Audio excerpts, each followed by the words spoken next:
You wrote a killer plot, that twist lands, but you get beta reader to read it and they go, it's fine. Ugh. That means that your characters are likely flat or their character arcs are forced. Today, I'll show you mini arcs to make them better. People are messy. They don't change overnight. They don't flip a switch and suddenly become a new person. Real growth for your characters is awkward, conflicted, full of mistakes. It's not linear, and that's exactly what your readers need to see in your characters. So meet Emily. She's quiet, afraid of conflict, stuck in a controlling relationship. Her boyfriend yells. Emily looks down and whispers, "You're right. I'm sorry." But then 10 chapters later, he yells again, and she shrugs it off and walks away silently. Has she done any visible growth here? Is there any internal fight or conflict within her? And if it's still the same and still static throughout the book, that's not growth, that's a flat line. And your character doesn't really have an arc. So readers need to see that mess. They need to see the doubts, the stumbles, the attempts that don't quite land. And then they need to watch the character grow from that. Now let's do it right. Emily's boss snaps her and says, "Fix this report." She flinches, voice low. "Yes, sir." And now let's get towards the middle, where she starts stumbling towards change. Alone in the bathroom, Emily mouths the words, "No, I need more time." Her voice cracks. She's scared. Next day, she quietly asks at work, "Can I have an extra day?" So now let's go to the end of the book, where she's confident but calm. Her boyfriend corners her again. Emily doesn't yell. She doesn't apologize. "This isn't working," she says. So why this works from start to finish is the middle pieces, where we start to see the awkward steps she's taking. And you need to build that into your main character arc. Here's the part that most writers miss. Your character's main arc can't carry the entire story or weight alone.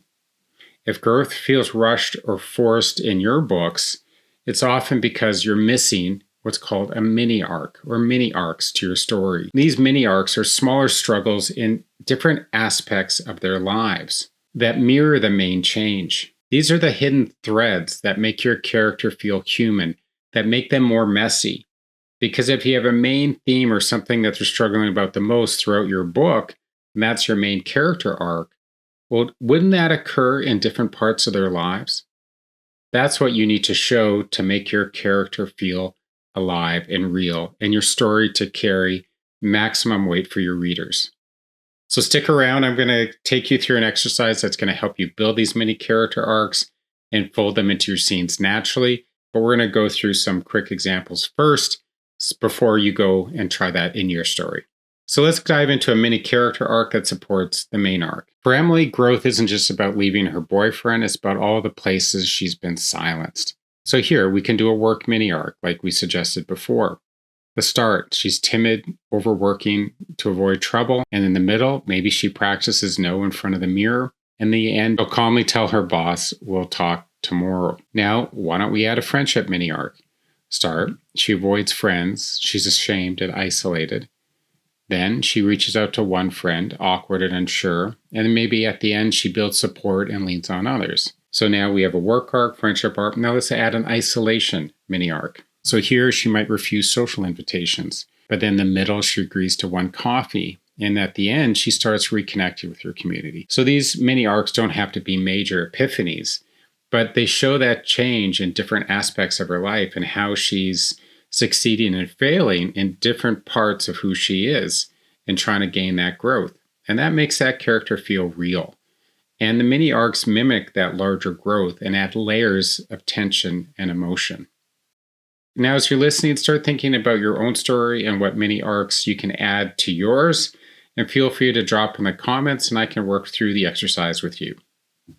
Earned growth shows that failure, setbacks, and progress because it's messy. And that messiness is what makes your character human. Now think about your own life. You don't leap from afraid to confident overnight. You try, fail, and try again. Sometimes you step backwards, and you need to show that in your book. Characters sometimes need to fail, and it doesn't have to be through the main arc, but these mini arcs gives them a chance to succeed or fail, and that adds that layering. Now here's the exercise that will add believable growth into your story. First off, identify your character's main struggle or belief at the start. If you haven't done it, this is the best time. Those are some of the main themes that may come up out of the character growth. Now think beyond the main plot. Where else in this life does this belief show up? Is it at work, in friendships, family, in habits? Now that starts giving you ideas of what these mini arcs are. Now pick one of those areas and ask 3 things. How does the struggle look like here? What small step or mini arc could show them wrestling with that same belief? So that start, middle, end of how they can progress. And what imperfect but meaningful change might that make? And does it need to be success or failure? Now, write a 2 to 3 sentence mini arc. Show their start, their challenge, and a messy step toward growth in that area. Now you can start weaving that into your main plot and story. And it's not only going to add page count, it's going to add meaningful page count to your book and make that growth feel layered and earned. Now, if you want, drop your mini arcs in the comments and I'll help you sharpen it and go through this exercise for your book.